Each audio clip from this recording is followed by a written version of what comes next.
Concrètement, 2 messages. Faire des économies d'énergie, c'est pas compliqué, et faire des économies d'énergie, c'est pas grave.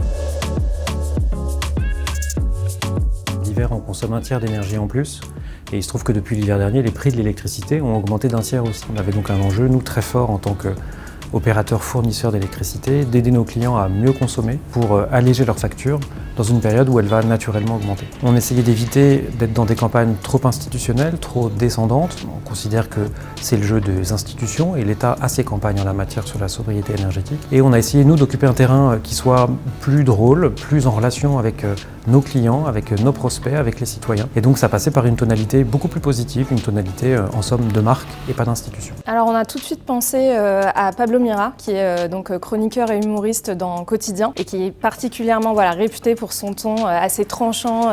Il était l'homme le plus riche du monde avant que je ne fasse un chèque à mon plombier. C'est la vraie beauté, elle est intérieure. Une phrase que vous pourrez retrouver dans mon livre, 101 phrases qui font du bien quand vous êtes moche.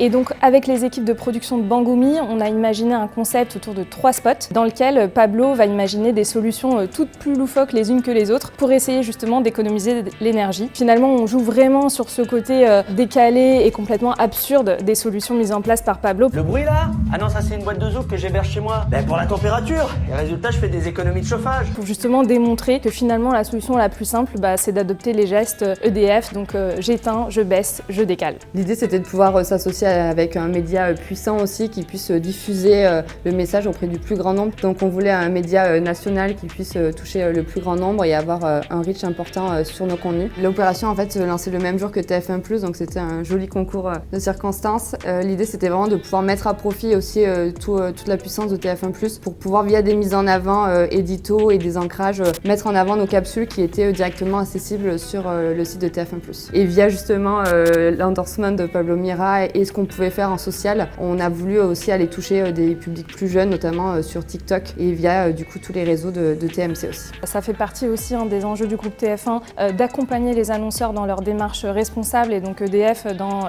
sa communication autour de ces gestes utiles qui permettent d'économiser l'énergie et de faire en sorte de communiquer peut-être de façon un peu plus légère sur ces sujets qui sont tout de même très sérieux. Ah ouais, il faisait meilleur à l'intérieur quand même. Évidemment, c'est les autres qui en profitent.